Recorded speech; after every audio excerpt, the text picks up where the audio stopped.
नमस्कार, अस्सलाम वालेकुम, सत श्री अकाल, जय झूलेलाल। मैं हूं जी प्रेम भट्टरानी और आप देख रहे हैं हालात हाजरा का प्रोग्राम। हकीकत ये है। इब्तदा में आपसे दरखास्त है, चैनल ज़रूर सब्सक्राइब करें। नाजरीन, आजकल भारत का जो NSA यानी नेशनल सिक्योरिटी एडवाइज़र है जनाब अजीत डोभाल, वो सऊदी अरेबिया गए हुए हैं। वहाँ पर उनकी इन्हीं दिनों मतलब ये परसों की बात है, तो वहाँ पर अमेरिका का जो NSA है जैक सलीवान, वो भी आया हुआ था। तो वहाँ पर अभी जैसे अजीत डोभाल है, उनकी सऊदी अरेबिया के जो क्राउन प्रिंस और वज़ीर आज़म है जनाब मोहम्मद बिन सलमान, उनसे मुलाकात हुई। और फिर मुत्तहिदा अरब अमारात या UAE, उनका भी जो NSA था वो भी उनसे आके मिला। तो चारों NSA ने इस मुलाकात में ये फैसला किया कि पूरे मशरक़ वस्ता को यानी मिडिल ईस्ट का जो पेनिनसुला है उसको आपस में रेलवे लाइन से जोड़ दिया जाए। अब इस सिलसिले में यूं कह सकते हैं कि भारत जो है ना, एक किस्म का ग्लू का काम करेगा, जोड़ने का काम करेगा। वो किस तरह कि भारत के पास रिसोर्सेज भी हैं, टेक्नोलॉजी भी है। भारत वहाँ पे ये सारी रेलवे लाइन बिछाएगा, उस पे रेलवे लाइन चलाएगा। अब इसमें पैसा के तो किसी के पास कमी नहीं है, न तो सऊदी अरेबिया के पास, USA इसमें कंट्रीब्यूट करेगा इसमें।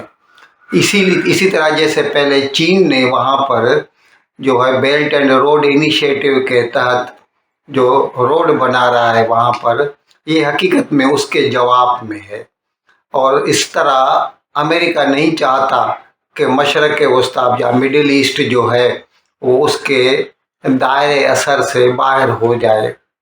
इस सिलसिले में ये बात भी दिलचस्पी से खाली नहीं है कि तकरीबन 5-6 महीना केवल हमने भी आपको बताया था एक व्लॉग में कि एक नया क्वाड बना है वेस्ट में, और उसका नाम है I2U2 यानी इंडिया, इजराइल, USA, UAE।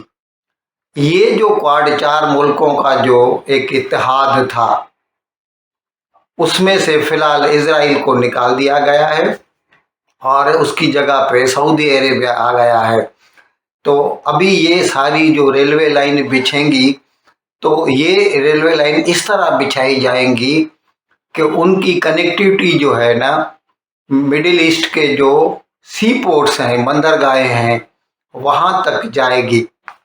फिर वहाँ से हिंदुस्तान तक आने के लिए आसानी हो जाएगी। और ये तो पहले से हमारा जो है मशरक़ वस्ता के साथ भारत के जो है शिप्स के थ्रू आना जाना लगा रहता है।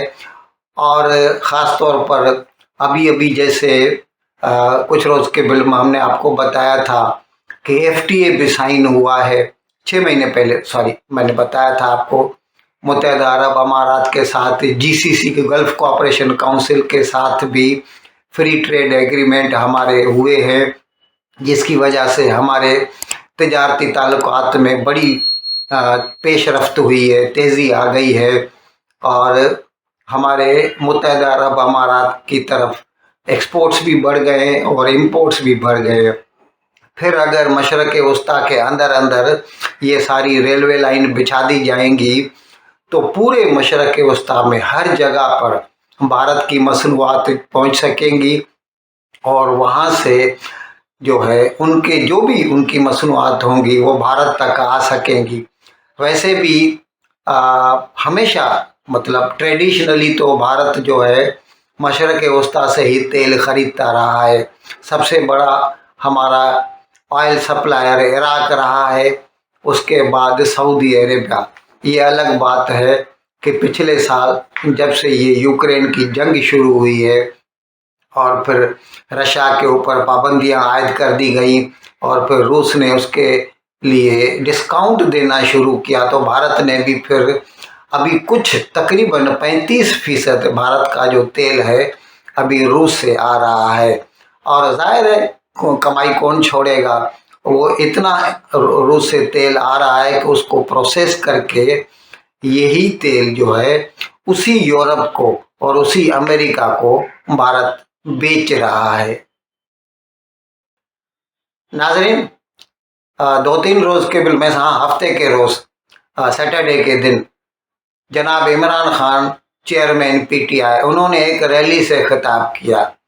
वैसे वो क्या है, हमेशा हर रोज नई नई बातें करते रहते हैं, अपनी ही बातों को झुटलाते भी रहते हैं, यू टर्न लेते रहते हैं, लेकिन ये बात उनकी कंसिस्टेंट है। और वो कहते थे कि उसके ऊपर ये जो हमले हो रहे हैं, मतलब हमला तो एक ही हुआ था, लेकिन वो दिखाता ऐसा है कि बस मेरे ऊपर हमले होंगे, मुझे मार दिया जाएगा, मुझे मर्डर करना चाहते हैं। और इस सिलसिले में उसने एक फर्जी किरदार जो है बनाया था, जिसको नाम दिया था उसने डर्टी हैरी।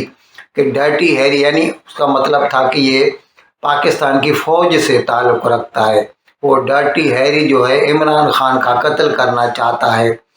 अब इसने जो हफ्ते के रोज़ जो ये रैली की, तो इसमें इसने खुल्लम खुला बोल दिया कि वो डर्टी हैरी कौन है।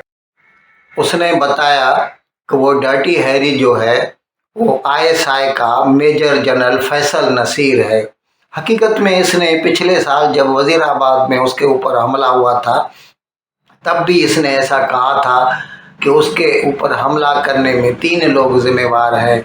एक पाकिस्तान का वज़ीर आज़म शहबाज शरीफ, और दूसरा वज़ीर दाखिला राना सनाउल्लाह, और तीसरा उसने उस वक़्त सिर्फ ऐसा कहा था कि आईएसआई का एक अफसर है, यानी उसने नाम नहीं लिया था।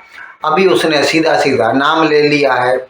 तो कल आईएसपीआर ने, यानी जो इंफॉर्मेशन विंग है, पब्लिक रिलेशंस विंग है पाकिस्तान के सर्विसेज का, या आर्मी का कह दीजिए, inter services public relation ISPR, उसने एक स्टेटमेंट जारी की है।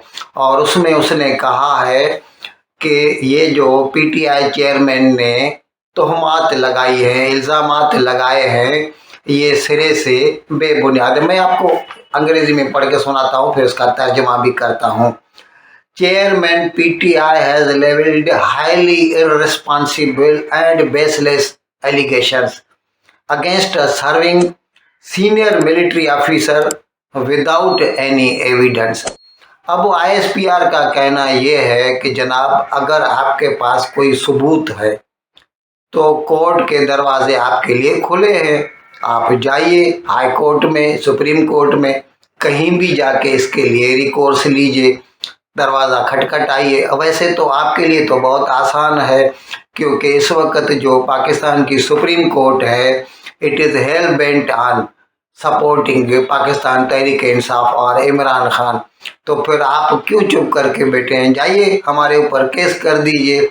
नहीं तो आईएसपीआर ने यह भी कहा कि अगर आप नहीं करते तो फिर हम भी अपना ये right of taking action, legal action against you reserve, हम भी फिर ये अपना हक महफूज रखते हैं कि जब कभी हमें लगा हम आपके ऊपर कानूनी कार्रवाई या कानूनी चाराजोई कर सकते हैं। तो अभी लगता ऐसा है कि पाकिस्तान की जो एस्टेब्लिशमेंट है उसने अपना मन बना लिया है, और हो सकता है कुछ रोज़ के अंदर अंदर पाकिस्तान तहरीक इंसाफ के रहनुमा, इंक्लूडिंग इमरान खान, बशमूल इमरान खान, उनको गिरफ्तार किया जाए और फिर उन्हें उनके ऊपर जो है कानूनी कार्रवाई की जाए। इन अल्फाज के साथ मैं आज का प्रोग्राम ख़त्म करने की आपसे इजाज़त चाहता हूँ, लेकिन विदाई लेने से पहले एक मरतबा फिर आपसे मेरी दरख्वास्त है कि जिस किसी साहब या साहिबा ने अब तक हमारे इस चैनल को सब्सक्राइब नहीं किया, अज़राए करम इसको जल्द से जल्द सब्सक्राइब करें, प्रोग्राम को लाइक करें, शेयर करें और घंटी का बटन दबाना न भूलें। बहुत बहुत शुक्रिया। खुदा हाफिज़।